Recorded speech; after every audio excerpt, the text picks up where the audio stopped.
Hello everybody and welcome back to my channel, or if you're new, welcome to my channel. Today we're going to be talking about Elden Ring Nightrign.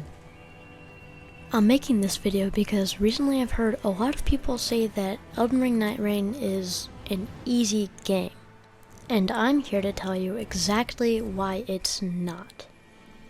Elden Ring Nightrign is a multiplayer game where you can team up with up to 3 people and defeat bosses all over the brand new map of Limveld.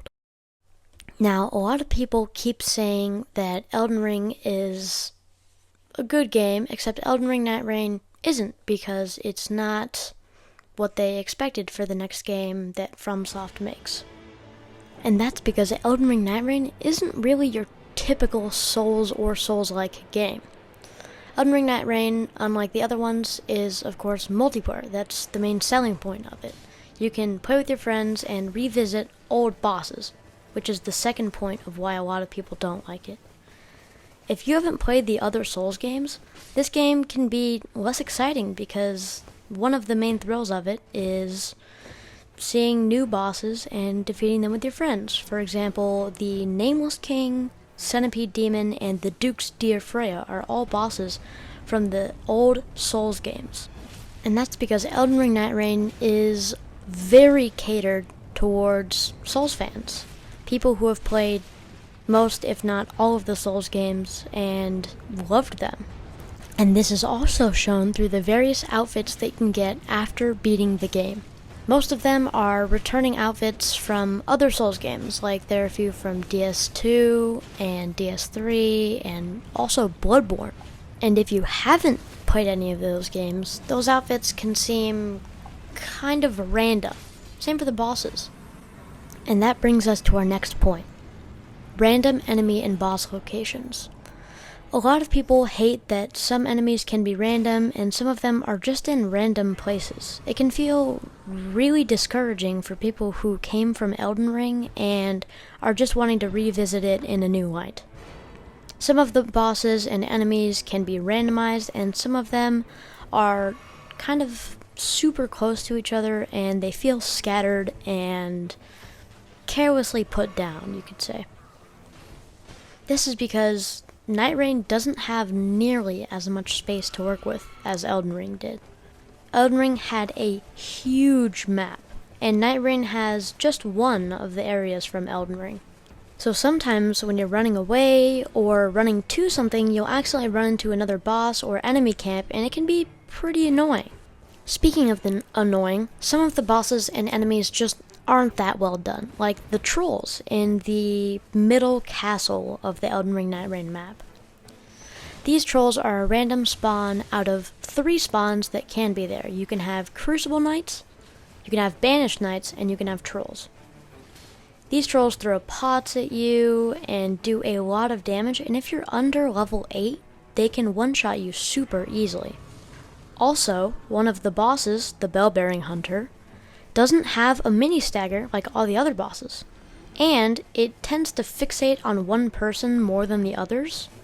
So when you're fighting it, it will kill one person at a time instead of splitting its aggro like the other bosses.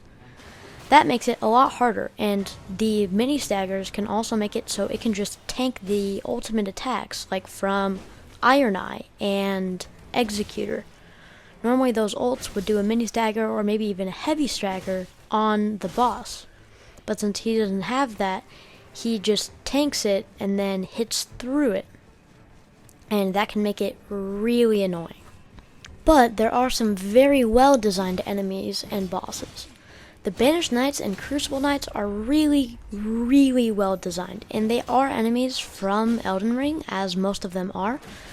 But they are reworked in some ways to have better mini staggers and more health to accommodate 3 people. Although, when you're playing in solo mode, it's a lot harder. And this brings us to our next point. A lot of the people who have been saying that Elden Ring Nightrign just isn't that difficult and they need a better challenge, it's because either they're using super overpowered relics or they're not playing solo. Solo mode is an extremely challenging mode. Yes, you get more runes, and yes, bosses have less HP, but if you die during the day, none of your teammates can res you, and you just lose a level. You can get your runes back, but if the storm is near you, it's nearly impossible. You do get 1 extra life on the night bosses, and you can buy Wending Graces from merchants, which does make it a little bit easier, but overall it is still much harder than the multiplayer versions. And now we're going to talk about the things that are great about Nightrign. Nightrign, in my opinion, is one of the best Souls games because you can play with friends, and even when you don't have any friends, you can either play solo or you can play with random people. This can make it way better, and it kind of feels brand new. And there are also some very nice things that they did to help movement and overall time management to be way easier, like the Spectral Hawks or the Surge Sprint. The Surge Sprint, I'm not exactly sure, but I'm pretty sure it's about the same speed as Torrent is in the original Elden Ring, and that makes it a lot easier to move through the map. It makes time management a lot easier, and since you have a very fast sprint, it makes it a little easier to run past enemies, or you can almost immediately surge sprint from walking and do a sprinting jump attack or just normal sprinting attack.